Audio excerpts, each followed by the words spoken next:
Okay, Bismillahirrahmanirrahim. Assalamualaikum warahmatullahi taala wabarakatuh dan salam sejahtera. Okay, terima kasih kepada semua yang sudi hadir ke program kita pada petang ni, iaitu special topic, okay, power quality issues in grid connected PV system. Okay, bersama-sama kita pada petang ni Dr. Jasrul, iaitu penceramah kita, Dr. Jasrul Jamani Benjamian, itu pengarah ataupun SEDA Certified GCPV Designer, okay, pengarah daripada School of Electrical Engineering, Faculty of Engineering, UTHM, Skudai. Okay, selamat datang kepada semua. Terima kasih kepada semua yang sudi hadir. Okay, kita ada pelajar-pelajar UTHM pun ada, kita ada staff UTHM, kita ada sahabat-sahabat dari Politeknik pun ada, dari Universiti. Okey, Dr. Zul dari UTM pun ada. Terima kasih Dr. Zul. Okey, dan sahabat-sahabat yang dalam satu bidang yang sama, dalam bidang power system dan juga PV ya. Okey, terima kasih kepada Dr. Jasrul sekali lagi. Okey, sebelum kita mulakan sesi kuliah ataupun perbincangan ataupun webinar kita pada petang ni, kita mulakan dengan bacaan Ummul Kitab Al-Fatihah. Bismillahirrahmanirrahim.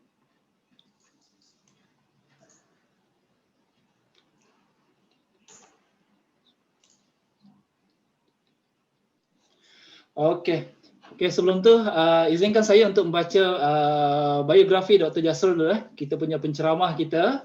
Okey, Dr. Jasrul Jamani Jamian received the Bachelor of Electrical Engineering, Master of Electrical Engineering and PhD degree in Electrical Power Engineering from University Technology Malaysia in 2008, 2010 and 2013 respectively.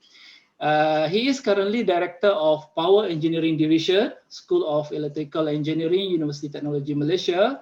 Dr. Jasrul is actively involved in research as a principal investigator as well as leader in consultancy projects with several companies such as Petronas, Tenaga Nasional Berhad, TNB, which is focused on relay coordination projects and off-grid solar PV design. Okay, I think including grid connected.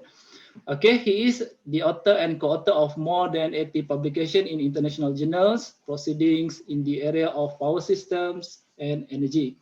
Up to now, he has successfully supervised 2 PhD, 1 Master by Research, and 15 Master by Coursework project candidates. His research interests includes network reconfiguration, optimization techniques, and renewable energy. So without further delay, I would like to invite Dr. Jasrul to give a sharing about power quality issue in grid connected GCPV system. Okay. Alright, thank you Dr. Muhammad Noor. Assalamualaikum warahmatullahi wabarakatuh, and good afternoon everybody. So before I start, I just would like to confirm, is there any, you are preferring me to speak in English or in Malay? It's up to you, Prof. If you have an international student, I will speak in English, full English. I think basically we don't have international students, if I'm not mistaken. We don't have but we have Dr. Dul. I think we have an international staff. Okay, so I will use English. All right. Okay. First of all, I would like to thanks to Dr. Muhammad Noor for inviting me to give a sharing session with all of you about the power quality issue in grid connected PV GCPV system. I won't go very detailed on power quality, but I will touch a little bit about the power quality that might be faced by all of us when we have a GCPV system. All right, so this is the topic. And just a little bit about myself, okay? So like Dr. Muhammad Noor said, currently actually I'm the director in Electrical Power Division, School of Electrical Engineering. And in the same time, I also a director for the research and development for our spin-off company, which is Sustainable and Engineering Sdn Bhd. Okay, so this is the thing that Dr. Muhammad Noor shared just now. Actually, I got the certificate of competency on GCPV as well as off-grid OGPV. A little bit background about our company. So our company also do some consultation project related to power system study, related to protection relay coordination, solar PV design, including OGPV and GCPV. And today I will share more toward the GCPV, the problem that we are facing previously. So we will share with all of you. We also do some consultation project on lightning protection, electrical competent engineer visiting, as well as electrical power design. And in the same time, also our company do a lot of training related to our expertise, and feel free to go to our website to have a look on the training that we will provide. Okay, so for today, there will be a 4 subtopic. I will divide our 1 hour discussion into 4 topics. Okay, but you are feel free to interrupt me. Okay, you no need to wait until at the end of the seminar. Okay, you can just interrupt me if you have any question. Just let me know, and after that we will discuss. All right. So the first part, I will talk about just a little bit overview about the traditional and modern power system. What is the difference between our previous power system and our current power system? And after that, we will discuss a little bit on PV characteristic. Why PV is a little bit different than our traditional power plant? Why it is quite difficult, or we can say that why it is a little bit important to do a further analysis when we want to connect a huge PV to the grid. The third part, I will discuss about just overview what is a power quality, and last but not least, we will discuss about power quality issue in GCPV. All right.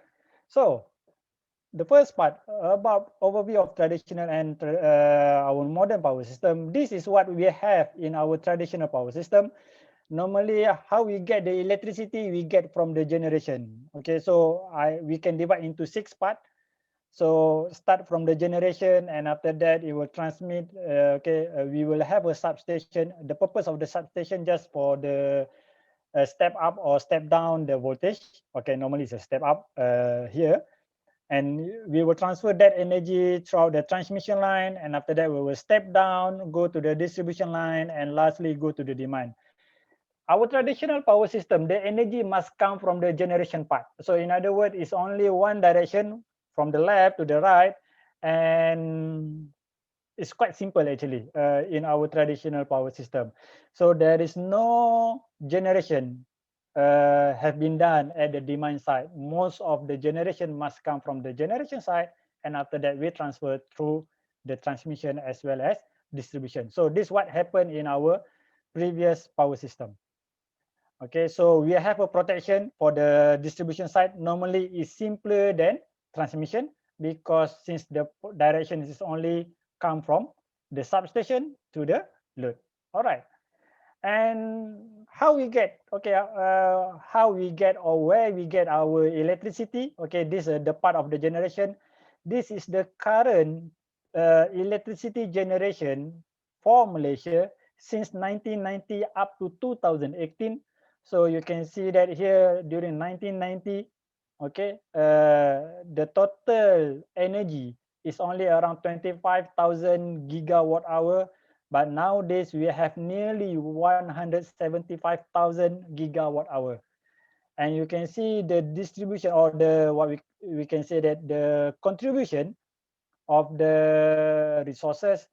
We can say that most of our electricity is come from the coal and come from the natural gas until today. Okay, this data actually I get from the IEA. So the latest data is 2018, and you can see that here most of our electricity actually come from the coal as well as natural gas. Okay, so if you talk about CO2 emission and so on and so forth, of course, coal and natural gas, they are producing a lot of greenhouse effect. And we have our hydro, and we can see that there is a quite huge improvement or quite huge contribution on the hydro percentage since 2014 here. Okay, nowadays, but the percentage of the hydro is still very small. And this yellow part, at the bottom yellow part, is actually our solar. Okay, so For the solar PV, when I take the solar PV, so you can see that during 1990, actually there is no project on solar PV, and we begin around 2007. Okay, 2007 it started to grow, and after that there is a huge jump. Okay, for the solar PV since 2012, and nowadays we have a 573 gigawatt hour. Okay, so this is the amount of solar PV that we have today. Okay, so I believe that the numbers is increasing for 2020 because we just finished our net energy metering. So there will be huge jump as well from 2018 until 2020. Okay, we can see this data on 2022 later. All right. So even though we can see there's a huge amount of percentage, but actually the contribution of the solar still very less, because this only the part of the solar, this yellow part, if we compare to other resources. All right. So if you talk about the renewable energy, which is a non-combustion renewable energy, this is the solar 573 gigawatt hour. If you compare to hydro, they have a bigger portion on the renewable energy in Malaysia. Okay, so roughly this where we get our electricity. All right.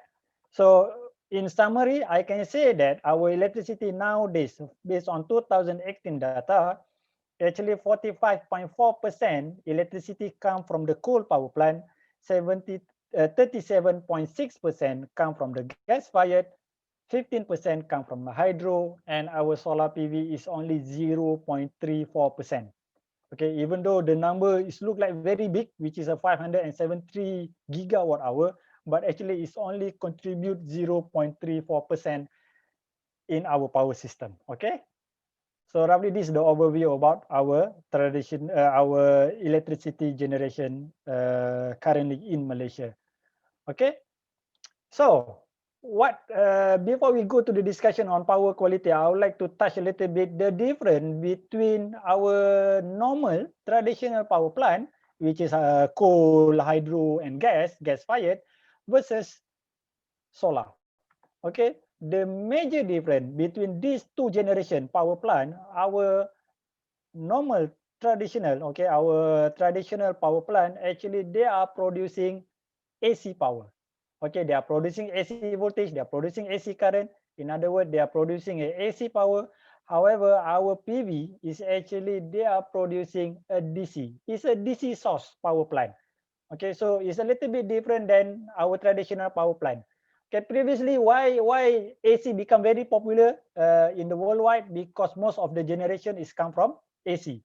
Okay, the coal power plant is AC, the gas fired is AC, our hydro also in AC. That's why AC become dominant in worldwide. But nowadays, when we go to the solar, actually solar PV is a DC power plant. It's not an AC. So if our solar is a DC power plant, so when we want to connect our PV solar to our home or to the substation, we know that our home using an AC supply, our substation also using AC supply, so we need to have an additional component, isn't it? Because you cannot connect directly a DC source to the AC load. Okay, previously here, in this case, there's no big problem because we got the transformer. The transformer will help to step down the voltage, and after that we can connect to our house, we can connect to the substation, we can connect to anything, equipment which is related to the AC. However, since our solar is a DC, we cannot connect directly between the DC and AC. And of course, we cannot use a transformer. Okay, because the basic principle of the transformer is operating in AC. It must operate in AC. If not, the transformer will be saturated. So in other words, if we have a DC source, in order to connect with the AC, we required an inverter. So that's why inverter will come in the PV system. It is compulsory because what inverter will do, it will convert whatever the DC supply from the PV, it will convert to become AC before we can connect to the AC load. Okay, we can connect, either we connect with the our house or substation and so on and so forth. So in PV farm, if you can visit the PV farm, you will see a lot of inverter. Okay, and today we will discuss about the grid tie inverter. Okay, so grid tie inverter so means that it is actually is integrated. You will connect with the grid before they supply to the consumer.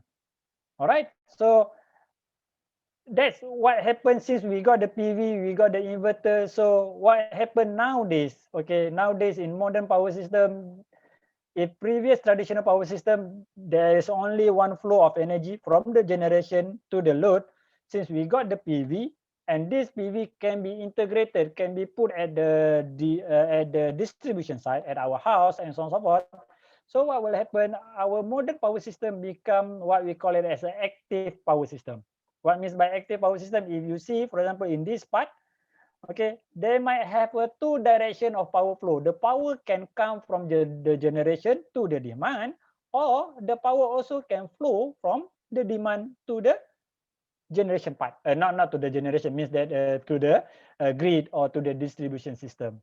So if previously our the system must flow from the generation, okay, here must flow from the generation to the demand. Nowadays, the demand itself, they are able to generate electricity. So that's why we can see that on the pattern for the modern power system, there's a lot of two-way power flow. Okay, two ways of direction of energy flow in the distribution system. Okay, so it's a little bit different.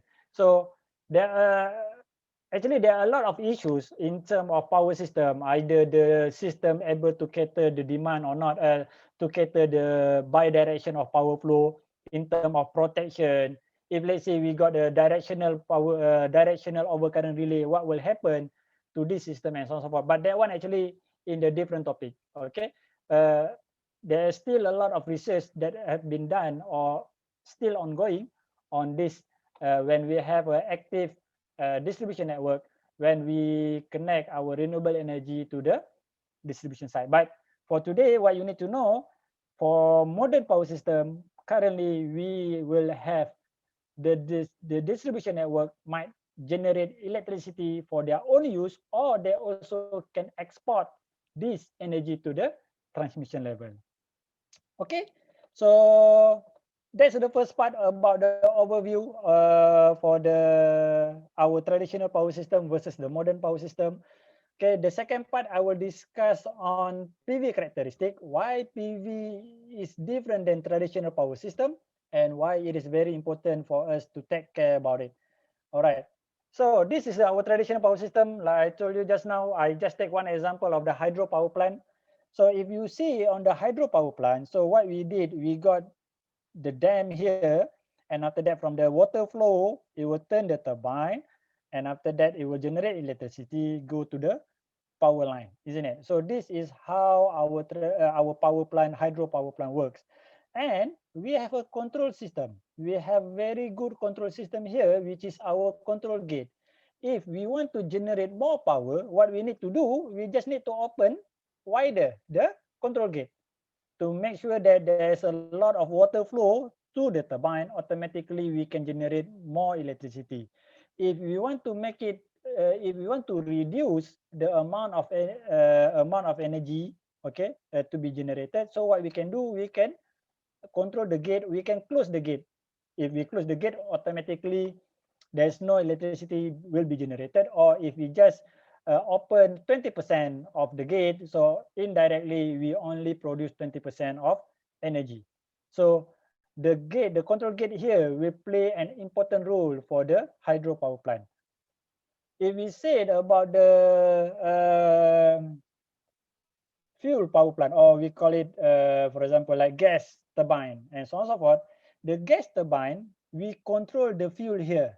Okay, if we want, for example, let's say the demand increase, okay, suddenly there's a demand increase, what we will do, what the power plant will do, they will inject more fuel.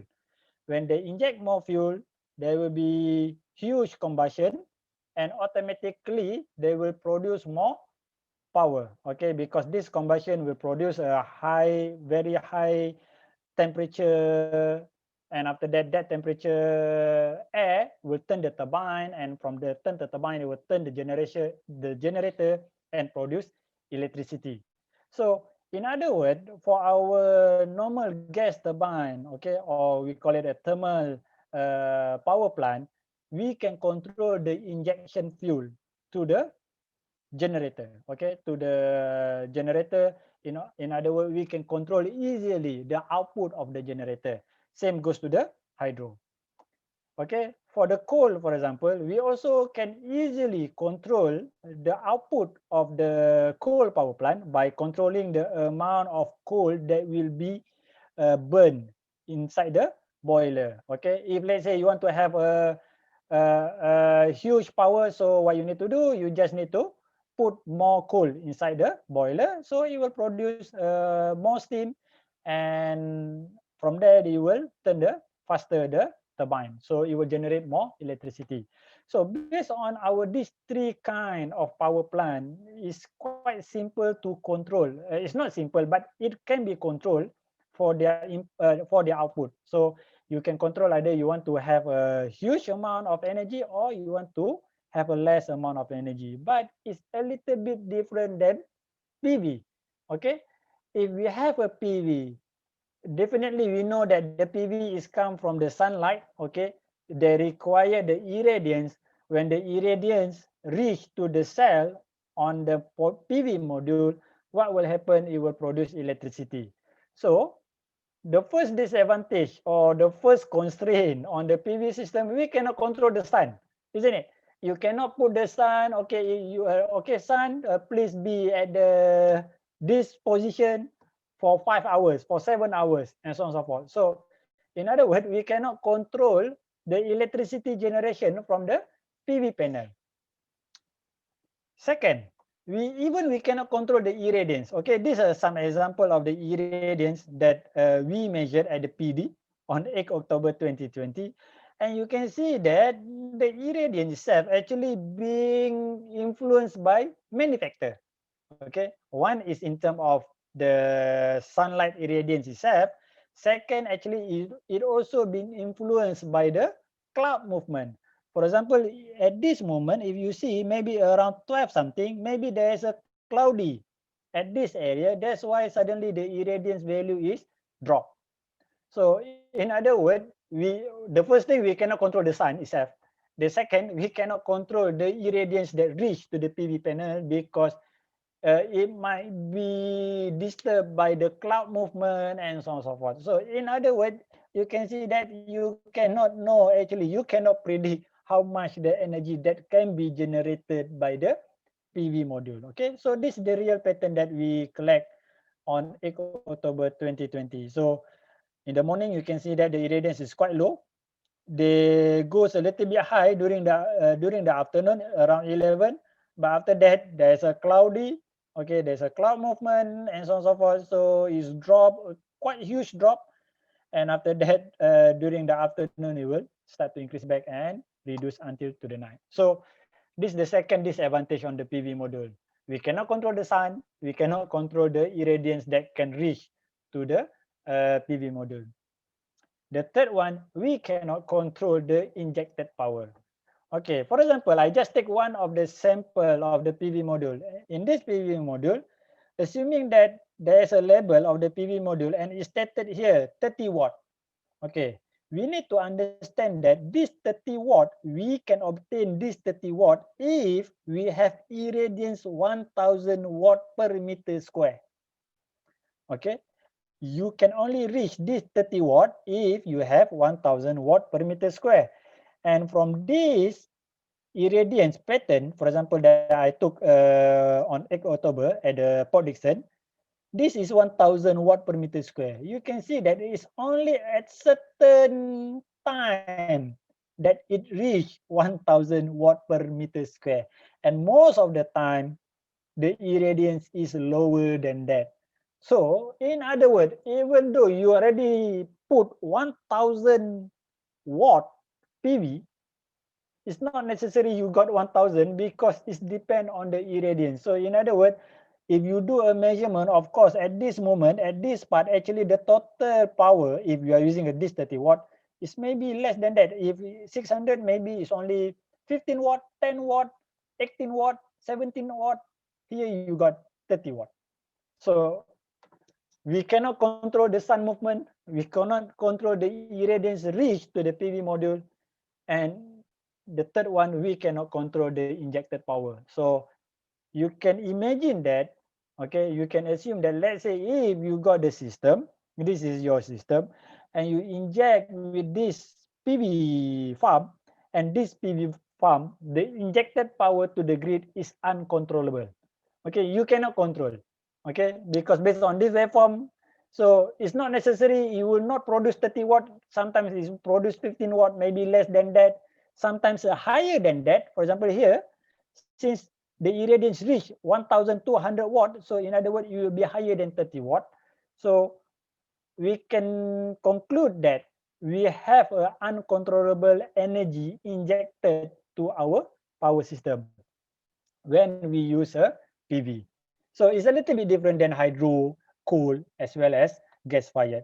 Okay, for the hydro, coal, and gas fired, we can control the amount of injected fuel. Indirectly, we can control the amount of power that to be injected to the grid.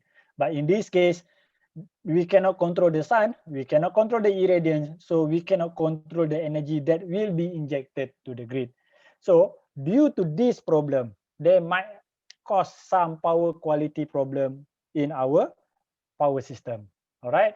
So I will touch a little bit about what is a power quality. So just overview of the power quality. So what is the definition? What is a power quality?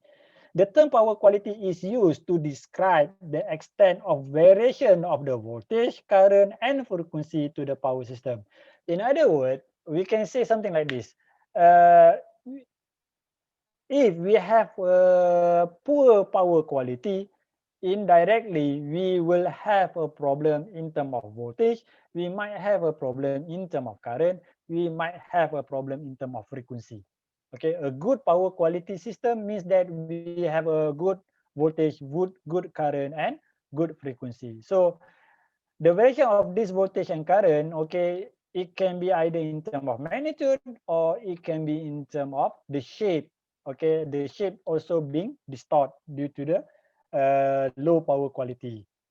So this is some several power quality problem that you can see, not necessarily on solar, but actually is on our normal power system. So this is the list of the power quality problem. Okay, the first one here is actually is due to the power factor. Okay, we got a power factor problem. Here is actually is a under or over voltage problem.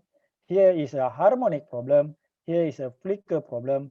Here is a voltage unbalance problem, the sag problem, voltage dip and swell problem, voltage transient, voltage interruption, as well as a frequency deviation. Okay, so this is some of the power quality that I think maybe you have learned in your class. We will not touch all of them. Okay, I will discuss only some of them which is related to PV. All right, so let's discuss some of the power quality problem. First, we are talking about under voltage. So what means by under voltage means that we know that our power system under TMB regulation, the voltage for the low voltage is a 230 volt, isn't it? And we got the range plus minus plus 10% and minus 6%. Okay, sorry, I'm using my mouse. Okay, so we got a 230 plus 10% minus 6%. As long as this voltage between this range actually is a good power quality. Okay, but when we talk about under voltage, we are talking about the voltage value which is lower than minus 6%, and it has happened around 1 minute. Okay, there is a time frame. Okay, so if the time frame it is longer than 1 minute, so we declare it as a under voltage condition. So if let's say your voltage level is still within this range, we are not we won't say this value as an under voltage. The under voltage means that it must below than minus 6%, not 6 volt. Okay, minus 6% from the 230 volt. So in this case, we can see that, okay, this is some example. This is the normal voltage, and suddenly you have this voltage. Okay, so this voltage we can call it as a under voltage. Okay, as long as it is less than -6%, we declare as a under voltage. So why under voltage can happen? Actually, it might due to the too long of the wiring system or insufficient size of the wiring system. And this is very important when we talk about the solar, either GCPV or off-grid system. Because normally people, they just take for granted about the distance of the wiring. Okay, if you have a longer wiring for your PV system, automatically there will be huge voltage drop. In other words, you will face under voltage problem. Okay, that might be one of the reason of the under voltage. The second reason might due to the poor voltage regulation on the system level. The third one might be the loose connection, and the fourth one is might due to the overloading circuit. Okay, why overloading circuit can cause under voltage? Because when you overload your circuit, actually there's a huge current that flow throughout your wiring. Okay, so in other words, the voltage drop become bigger. Automatically, the voltage at the terminal will be lower. Okay, so roughly that's the idea why under voltage can happen. So under voltage is one of the power quality problem that we might face on the GCPV system. Okay, the second one is over voltage. Can I interrupt, please? Yeah, sure. Please, doctor. Okay. Assalamualaikum warahmatullahi wabarakatuh. I have two questions. Yeah, One doctor. is regarding you use the word active in terms of the double way power flow, two-way power flow. Okay, yeah. You use the word active. You use the word active. Active. Means, yeah, normally passive we say whenever we consume it. Is that passive? That's right. But whenever we generate any component is generating, it is known as active, like amplifiers. That's right. Is that so? You use the term active. So it is in terms of the any definition in power quality, or it is from your side? That is my first question. All right. For that one, actually, when we talk about active, I'm actually referring to the distribution network behavior itself. If previously our distribution network is only consume the energy, there is no energy being supplied by the distribution, isn't it? Doctor, I mean that the word you use from your side, or it comes into the power quality definition, means it is standard. It is an active distribution network is a normal term. Okay, clear. Okay, now Okay, second question. yeah. Second Alright. question. Question, because you know this the power quality issue is just 2-3 decades is the old is here. That's so right. day to day their definitions are changing. I'm agree with you. Therefore, yeah, therefore definition. Therefore, it was not clear to me. Therefore, I just asked you whether it comes into the definition of the power quality or not. So if it is coming, means maybe any research coming or any book standard code book is coming, so they will put this definition also. Okay, actually we got the definition for we have a standard that define the power quality, but I did not go very detail on it. But in general, we can say that the definition of the power quality is any variation of the voltage, current, and frequency due to our demand or due to our generation. So that's that we can define as a power quality. Okay, that is your guess. That is your guess, not in terms of any standard defined by the standard definitions. Actually, there is a standard. The standard Okay. also reflecting to this definition. Okay, thanks. Okay, thanks. All right. Next question is that just now you told about this. You are talking about the under voltage. That's very right. good. Your explanation is very good. But just my that you referred that Malaysian standard for distribution +10 -6. That's right. Is that so? In terms of the power quality, is there any standard that is defined by IEEE the power quality for the TNB? Because until now whatever we are referring IEEE system or any not NSI but IEEE we are using, that is standard we are referring in our academic. If there is any kind of the book is there or any TNB any guide is there, That can you please share later on if it is the standard is there? Okay, about the range actually have been carried out by our Energy Commission, which is Suruhanjaya Tenaga Energy Commission. So inside the Energy Commission, they have stated the standard of the variation that they allowed, which is +10 and -6%. Okay, but yeah, I agree with you. IEEE have their own range. Even some countries have their own range. Some of them they got the +5, -6. Some of them got the +6, -10. Some of it +10 and -10, and so on and so forth. But by definition, the under voltage is whatever the voltage below than the acceptable range. So it's up to the country. If the country say, let's say the country, the range that they allow is -10%, means that the under voltage for that particular country is below than that -10%. Yes. Okay, Data? Yes, I agree with that one. Actually, my meaning was that if there is, suppose we are referring to the Malaysian standard, whether That's it right. is TNB or IPP, whatever is there, so we have to follow those standards that in our education system, because I have taught this subject many times, so we are Alright. referring IEEE. We don't have Okay. any code from the TNB. Actually, you So, can quote from the TNB. TNB actually they are referring to the Suruhanjaya Tenaga, which is our Suraj, now you told me that now next time if I get opportunity, I will follow that one. Now the question from that question, another is coming. Will you touch to the transmission system also? Because you are going to connect grid connected is there. So you will be limit to the distribution this only or going? discussion did not go until transmission level. Okay, good. Okay, okay. Thank you very much. Okay, thank you. Okay, thank you, Doctor. All right. So next, we are talking about the overvoltage. Okay. For the overvoltage, they might happen due to the power regulation of the power source or power quality. Power utility company. If let's say we got a poor regulation at the distribution side, so what will happen? We might have an overvoltage problem, or we have a reactive power imbalance. Okay, we will discuss this one when I show you some case study at the next slide.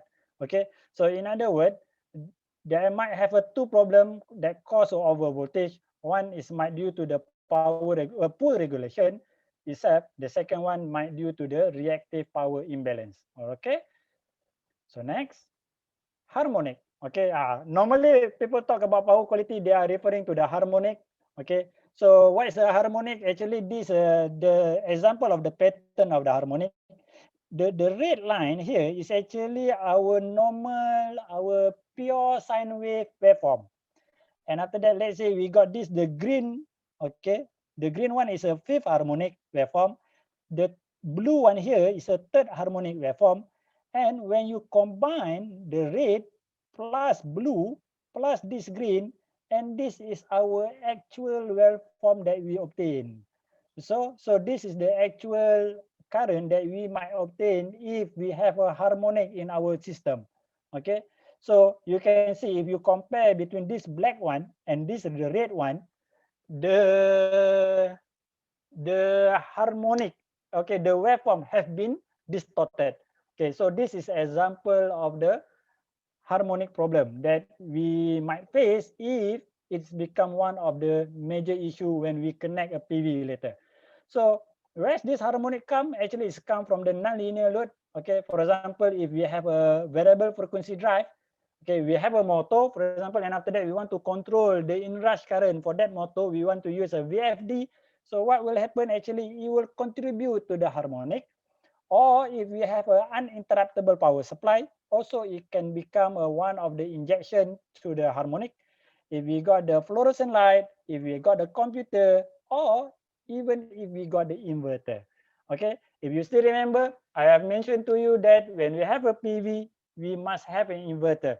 So actually this inverter also will give some contribution. It will inject harmonic to the system.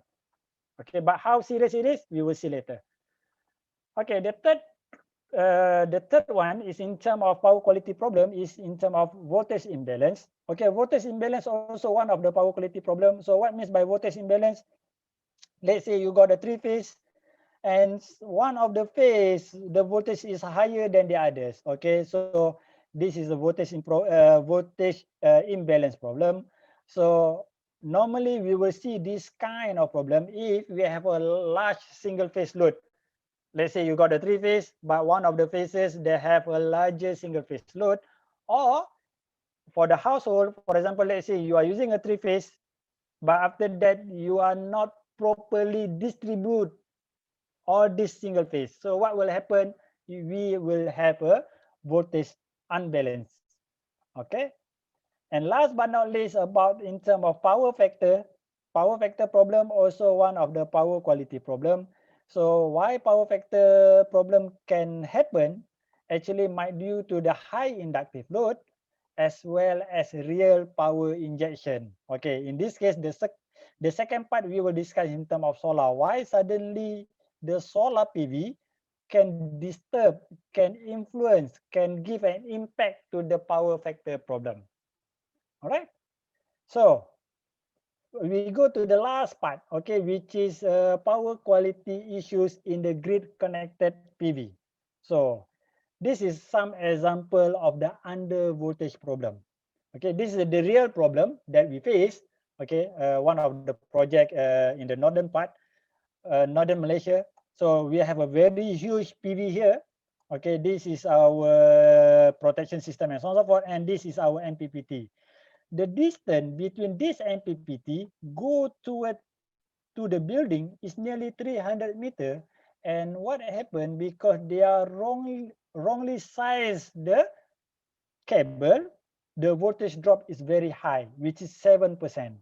Since the voltage drop is very high, in other words, it is less than minimum value that being given by the ST. So you can imagine that if this our Mppt producing 400 volt, automatically whatever the load at the end of the site is a minus 7%. Okay, if you still remember our ST, Suruhanjaya Tenaga, or our energy commission, their standard is only minus 6%. So for this case, what will happen if we facing this problem? If we wrongly design the cable size, we will have a under voltage at the load terminal. So we need to make sure that we do a proper sizing on the cable so that we get less voltage drop. Automatically, we can make sure that our voltage within the limit. So this is one example of the under voltage phenomena that might happen when we have a GCPV, okay, grid connected PV system. So the second is about the overvoltage. Okay, for example, let's say this is our distribution system. We got the load 1, load 2, load 3, and load 4. Okay, this one is more to the simulation because I don't have the actual data. Okay, let's say without this PV, okay, without the PV farm, this is the pattern of the PV of the voltage that we will obtain. Okay, here from the bus 1, we got a 1.017, and at the end, bus 4, we might have a 0.997. In this case, we can say that all the voltage are within the acceptable limit. If you still remember, plus 10, minus 6, isn't it? In this case, it's only minus 0.003%. 0.003, or in other words 0.3%. Okay, so this is the range that we have without the PV. And what happened if suddenly we inject PV at the end of the bus? Okay, because it's a distribution, isn't it? So this is the voltage pattern that we have. Okay, I put it in the 4 cases. Okay, case A, case B, case C, case D.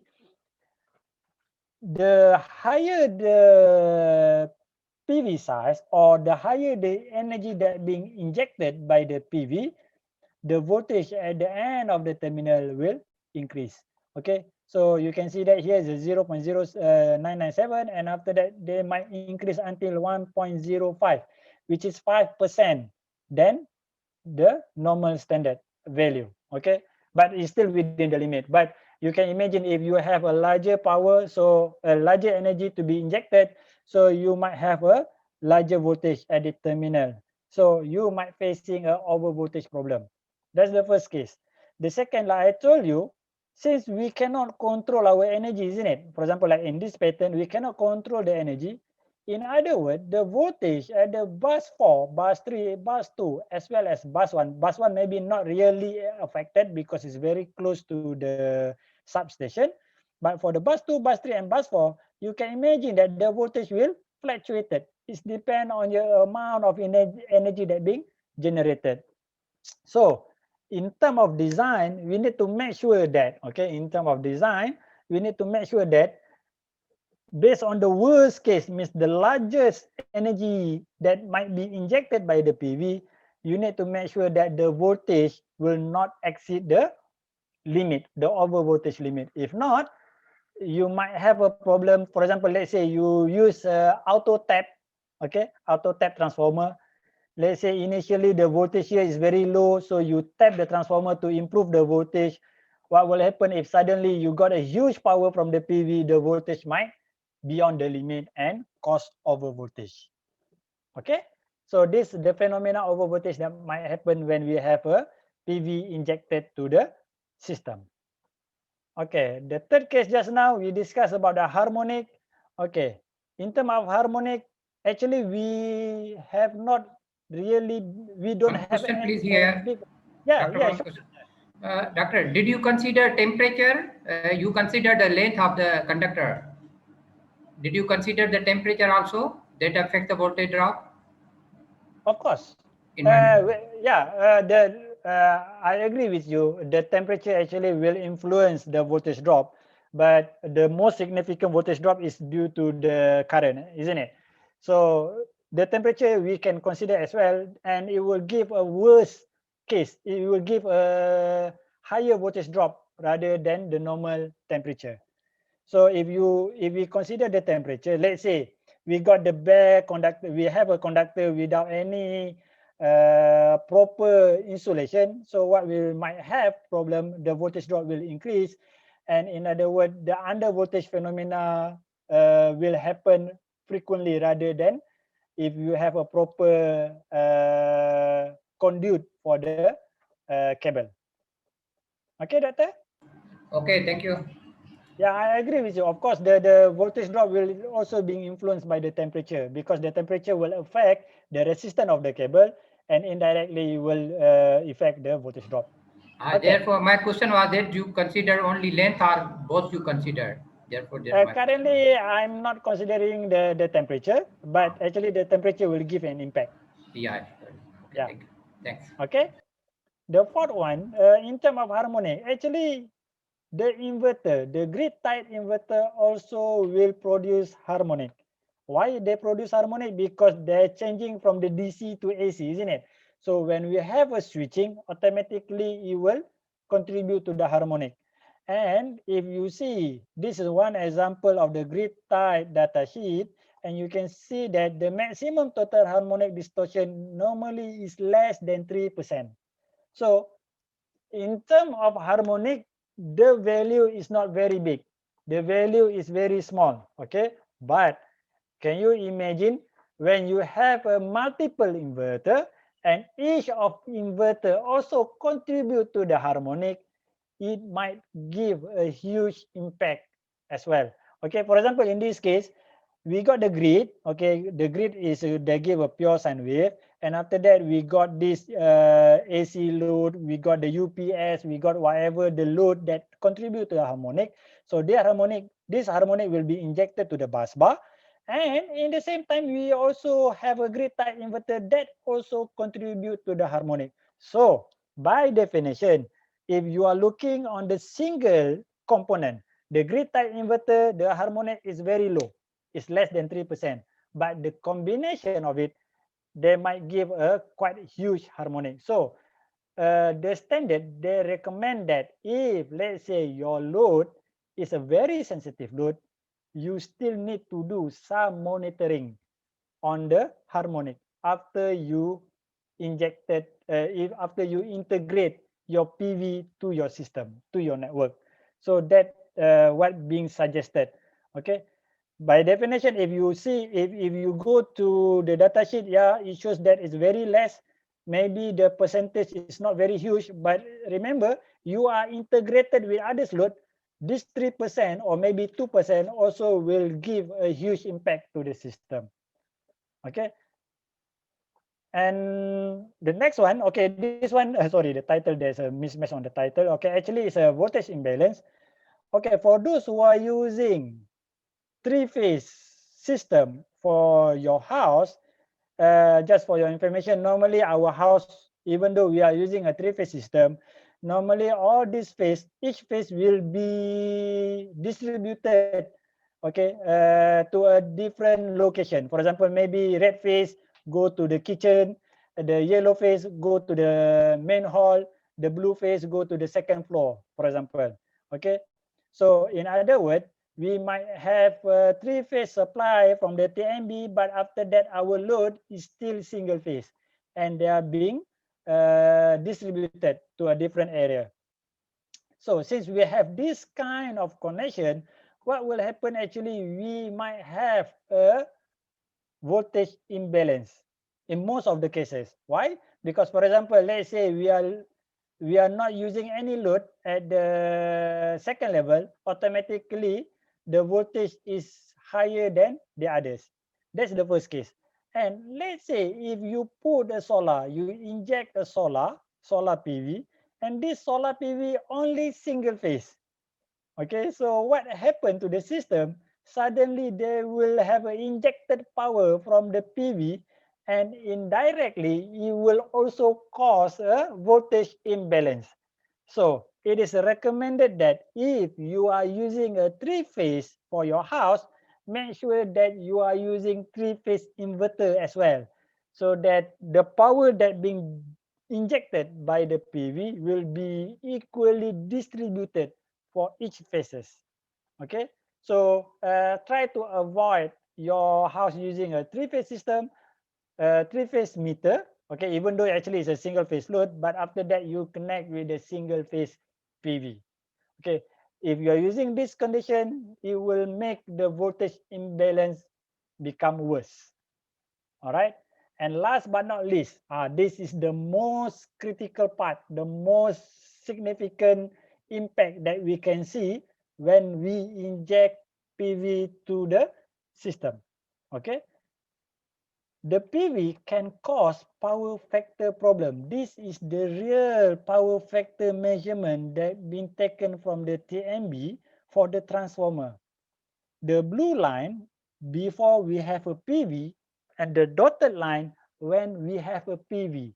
And you can see here, start from the afternoon is around maybe 10:30 until 4:30, the power factor will drop significantly. Okay, previously the power factor around 0.96, but now is less than 0.9 during the noon. Okay, what happened actually? This is the phenomena. I will explain to you why this condition can happen. Let's say our normal factory, we got the TMB, we got the meter. So the TMB will supply P and Q, and the meter will transfer the P and Q to the our factory, isn't it? So from this P and Q, we will have this P, we will have this Q, and this is our theta. Okay, so this is the original without any PV. And suddenly, let's say you got the PV.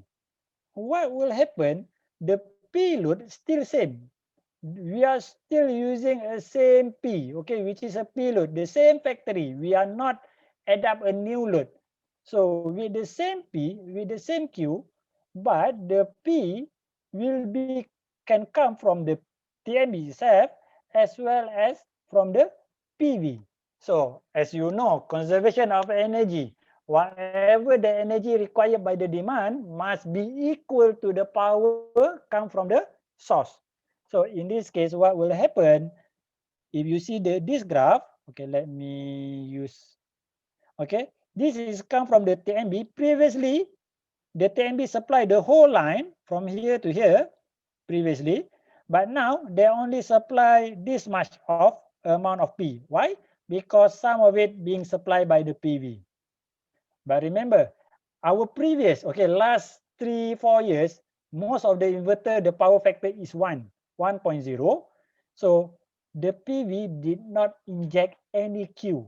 So the P real power from the TMB is lesser, but the reactive power still remain the same. Why? Because whatever the load still remain the same, isn't it? So the supply P from the TMB is reducing, but the Q still remain the same. And you can see this is our previous theta. This is our new theta. So what happened? There are few cases, the factory, when they put the PV, yeah, we agree that the bill, electricity bill is reduced, but the total bill is same. Why? Because they get the penalty due to the power factor correction, due to the power factor problem.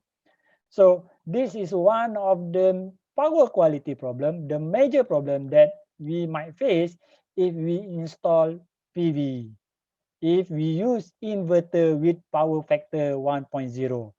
Due to this problem, ST, they already come out with the standard, all inverter must able to provide reactive power as well.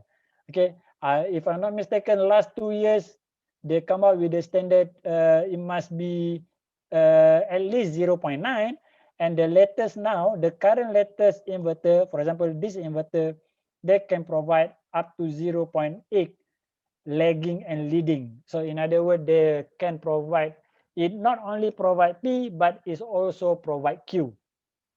But we still need to very careful. Sometimes even they able to provide Q, but if the Q is not enough, the factory might got power factor penalty as well. So there are few cases that I have experienced. So we need to install external capacitor bank to support the PV. Okay, so that the factory or the industrial will not being penalty by the TMB due to the low power factor.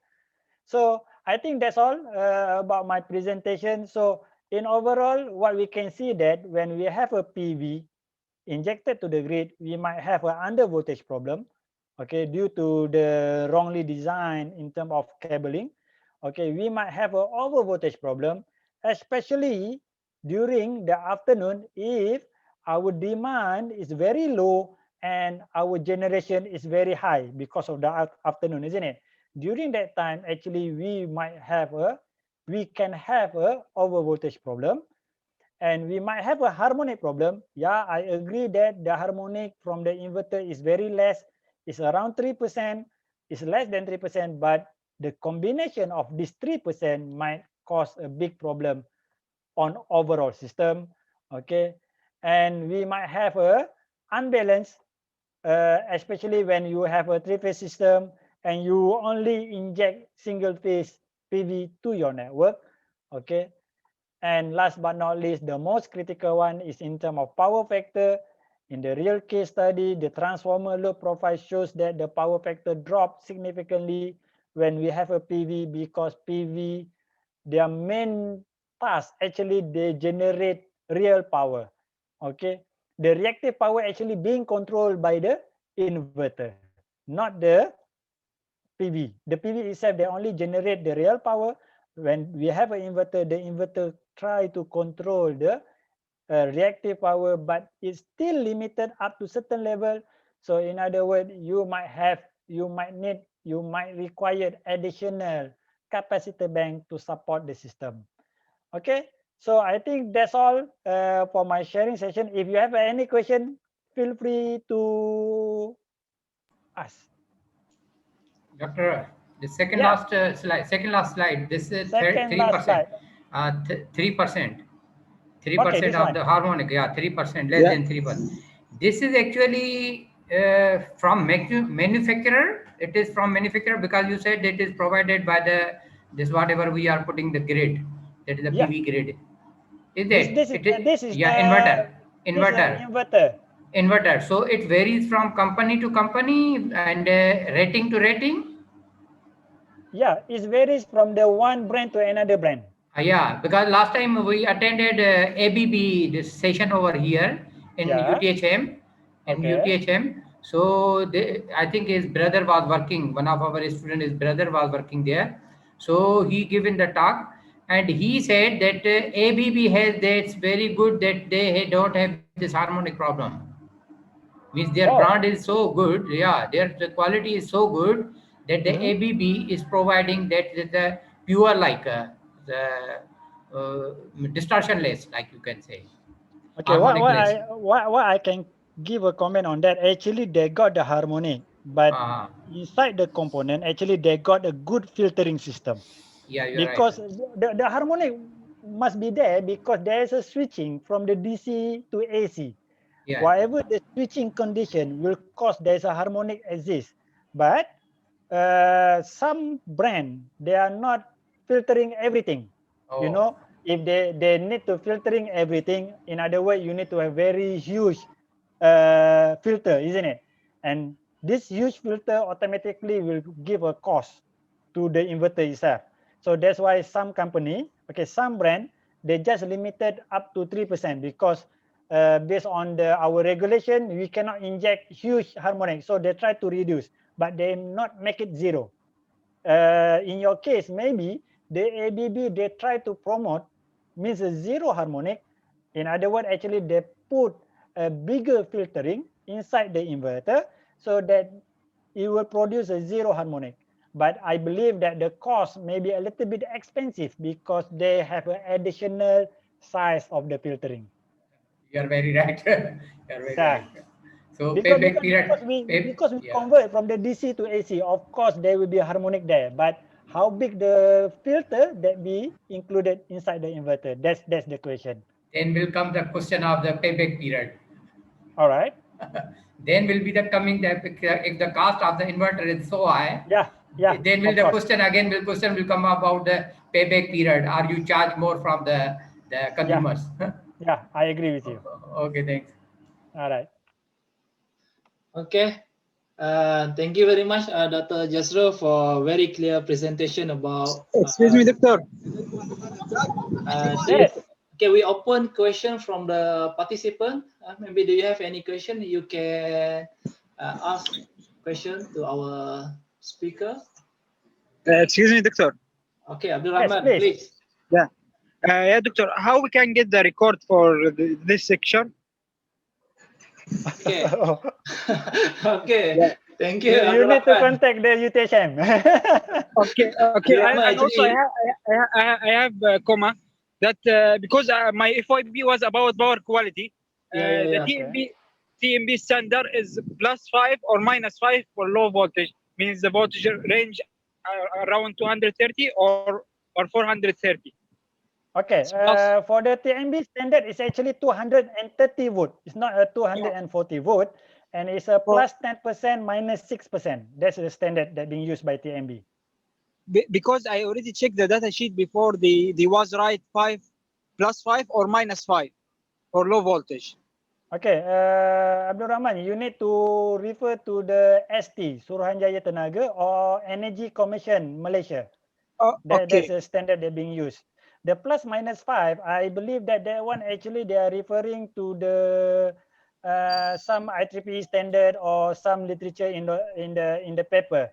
But actually, when we want to refer to the under voltage, we should refer to the voltage range that been given by the country. So each country will have a different voltage range.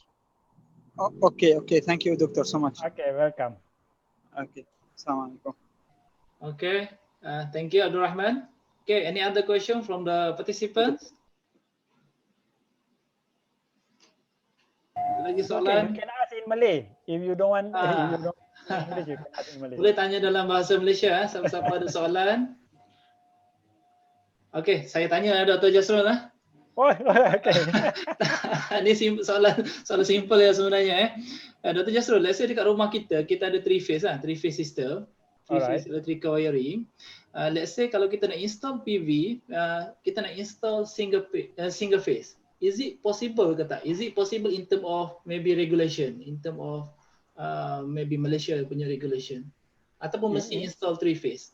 Okay, in terms of regulation, actually there is no problem. You can install a single phase PV to your house, even though your house using a 3 phase system. But you might facing this problem, which is a unbalanced voltage. Okay. Okay, because you connect a single. The idea like this. For example, let's say you are not in the home. You go, okay, all of you go to hometown, your hometown. So there's no load at all. Let's say you switch off everything.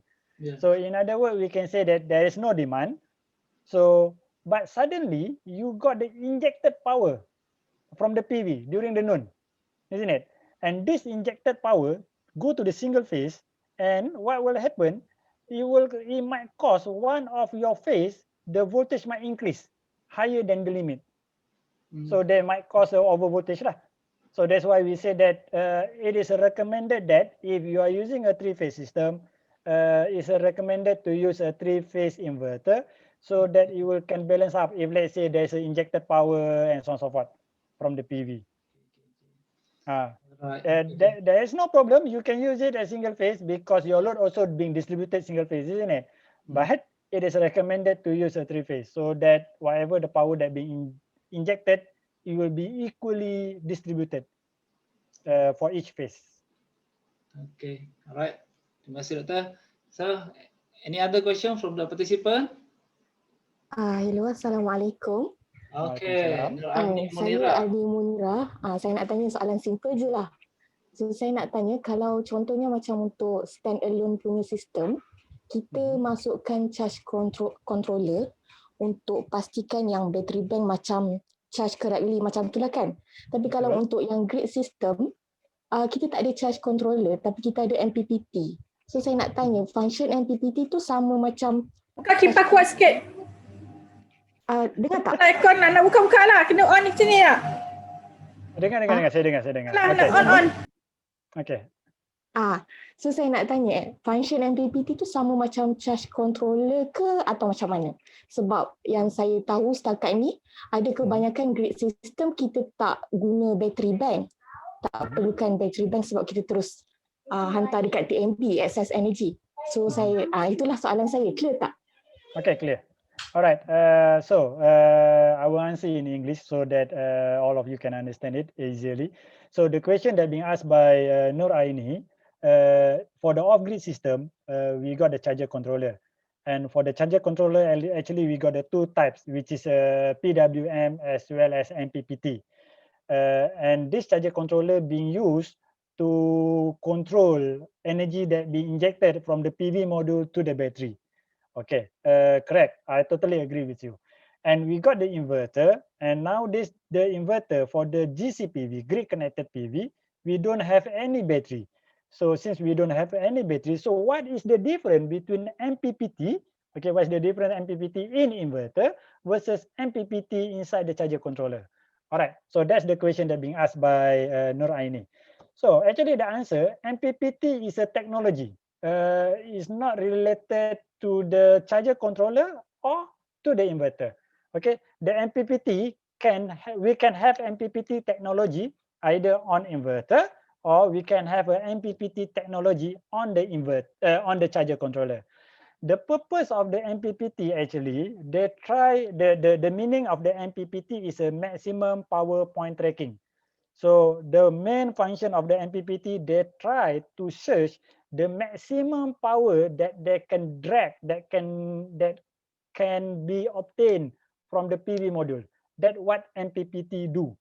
Okay, so in other words, if let's say you got the inverter, so this is your inverter, okay, you got the PV, so this inverter will try to find, okay, they use a Mppt technology to find what is the maximum power that PV can give, and directly they send to the load. Okay, this is an inverter case for the GCPV. For the charger controller, since charger controller, we have a battery, isn't it? So what they do, they use an Mppt technology, okay, to try to to get what is the best, what is the maximum power from the PV, and after that they send it to the battery. So in other words, the MPPT is just a method, is just a technology, is just an algorithm in order to trace the maximum power from the PV and after that send. Either send to the load directly for the case of the inverter, or send it to the battery for the charger controller punya concept. Okay, so you might have something like this. You got the charger controller, you got the PV, you got the charger controller, you got the battery, and this battery you connect with the inverter, and this inverter also got the MPPT. You can have this kind of technology, but actually it's useless lah, because you connect directly to the battery. Why you need to use an MPPT inverter? Okay, but most of the time I agree with you. We got the MPPT, but the function of the MPPT in these two cases is a little bit different. The main function is still same, but the operation is different. The function is to get the maximum point from the PV, but for the inverter, directly go to the load for the charger controller so that they can charge maximum power to the battery. Okay, Arni. Okay, faham doktor. Terima kasih. Okay, sama. Okay, terima kasih Arni. Okay, ada lagi soalan? Any other question from the participant? Assalamualaikum, Doktor. Okay. Waalaikumsalam. My question is it allowable for a grid connected to have battery system? Yes, actually it's allowed to have a battery system, but it's not cost effective. Is there any rules or regulation? Pardon? Is there any rules or regulation? No, actually there's no rules or regulation. Actually, we can use a battery for the grid connected system, but the most important thing that you need to know when we want to install a PV, normally we are talking about the cost, how expensive the cost of our PV system to generate electricity. Or in other words, there's a one term, what we call it as cost of COE, cost of electricity. Okay, we don't want to have a system that is a high cost to generate electricity. If we have that kind of system, it's better we use from the TMB, isn't it? So if let's say you have a grid connected system, but you add up with the battery, it will make the overall cost become expensive, and it will cause the cost of electricity for that particular system become expensive. That's why in general, it's very rare people to use battery when they have a grid connected system. But except for the case if for the factory or industry, that if they are, for example, some industry, they have a two tariff. Tariff during the night is very cheap. Tariff during the morning or during the noon, okay, during the day is very high.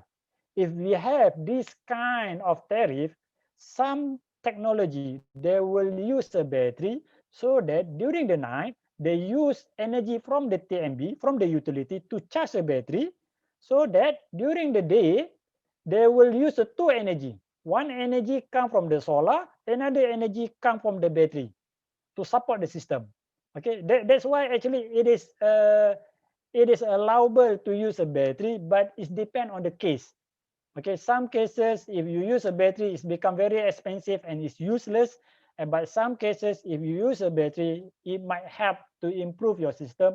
It might help to reduce the electricity cost and so on and so forth. So to answer your question, yes, it is allowed.